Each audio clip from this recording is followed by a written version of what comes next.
भारत की गर्दन काटने की फिराक में है पाकिस्तान और बांग्लादेश, और इसमें चीन भी उनका सहयोग कर रहा है।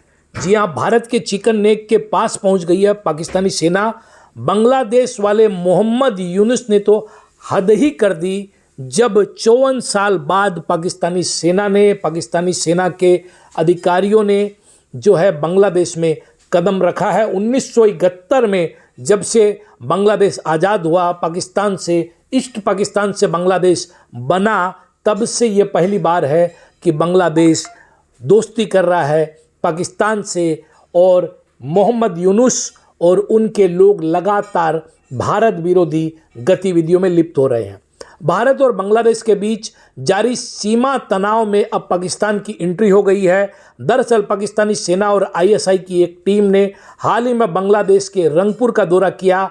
यह क्षेत्र भारत के सिलीगुड़ी कॉरिडोर के नज़दीक स्थित है, और बांग्लादेश बार बार कह रहा है कि सिलीगुड़ी कॉरिडोर को वो काट देगा, और इसमें पाकिस्तान, आईएसआई, जिहादी तत्व और चाइना उनके समर्थन में है।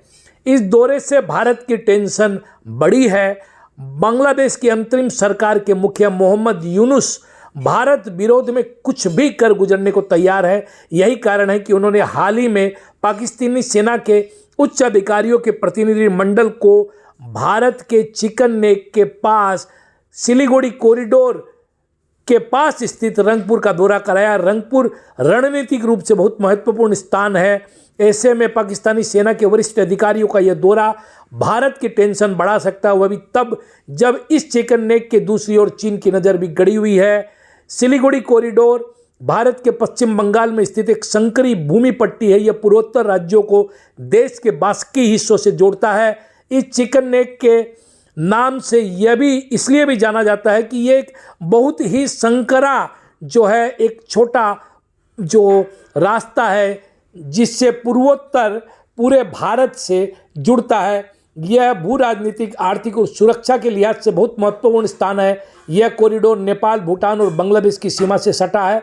यहाँ महानंदा और तिस्ता नदी के बीच जो है यह स्थान स्थित है। यह देश के 8 राज्यों को मुख्य भूमि से जोड़ता है, जिसमें अरुणाचल प्रदेश, असम, मणिपुर, मेघालय, मिजोरम, नागालैंड, सिक्किम और त्रिपुरा शामिल है। रंगपुर पाकिस्तान की टीम पहुंची है।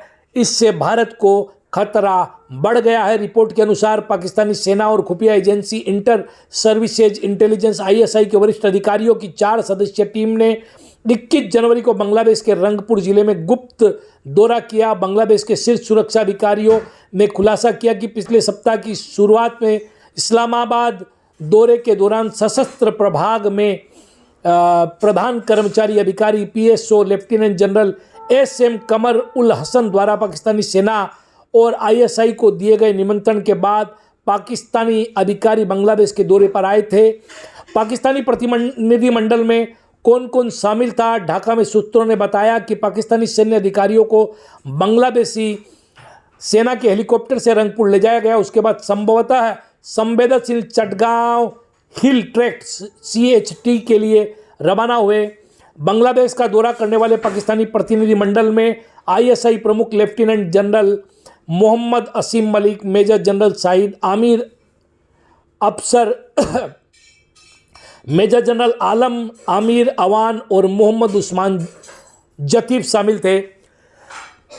इस दौरान चीन से भी दोस्ती कर रहा है बांग्लादेश। पाकिस्तान और बांग्लादेश के बढ़ते सैन्य संबंधों के बीच बांग्लादेश के विदेशी मामलों के सलाहकार तौहीद हुसैन चीन पहुंचे और विदेश मंत्री वांग यी से मुलाकात की। इस दौरान दोनों देशों ने आपसी संबंधों को मजबूत करने, द्विपक्षीय व्यापार को बढ़ाने और BRI के तहत काम में तेजी लाने पर सहमति बनाई। सूत्रों ने कहा हुसैन की यात्रा का उद्देश्य 2025 की गर्मियों में यूनुस की चीन की संभावित यात्रा का आधार तैयार करना है। यह भारत के लिए एक खतरे की घंटी है।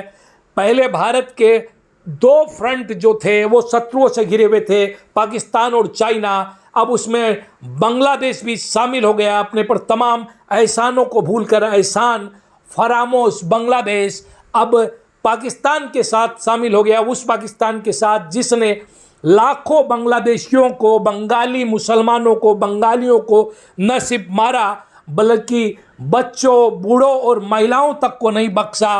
आज यह बांग्लादेश अपने सारे एहसानों को भूलकर भारत के विरोध में, भारत विरोधी शक्तियों के साथ खड़ा हो गया है। यह बात अलग है कि ये सभी मिलकर भी भारत का कुछ बिगाड़ पाएंगे, इसमें बहुत मुश्किलात है।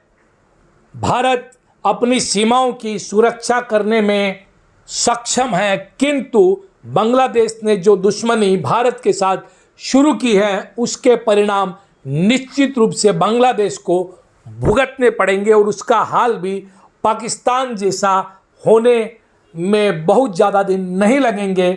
आर्थिक तंगी की शुरुआत बांग्लादेश में हो चुकी है, भुखमरी और बेरोजगारी की शुरुआत हो चुकी है, इंडस्ट्रियल हाउस वहाँ से जा रहे हैं। जिस कपड़े के उद्योग के बल पर बांग्लादेश की इकोनॉमी सुधर रही थी, वह धीरे धीरे भारत में शिफ्ट हो रही है। बांग्लादेश में जिहादी तत्वों का बोलबाला हो गया है। शेख हसीना के जाने के बाद से ही वहाँ की परिस्थिति भारत विरोध के साथ साथ आर्थिक स्थिति भी बिगड़ती जा रही है। चीन और पाकिस्तान का गुलाम बांग्लादेश होते जा रहा है, किंतु भारत को अपनी सुरक्षा के लिहाज से बांग्लादेश को अब शत्रु राष्ट्र के रूप में देखने की जरूरत है। देखते रहिए नॉर्थ ईस्ट तक, सब्सक्राइब करना नहीं भूले। वंदे मातरम, जय आयोग होम, भारत माता की जय।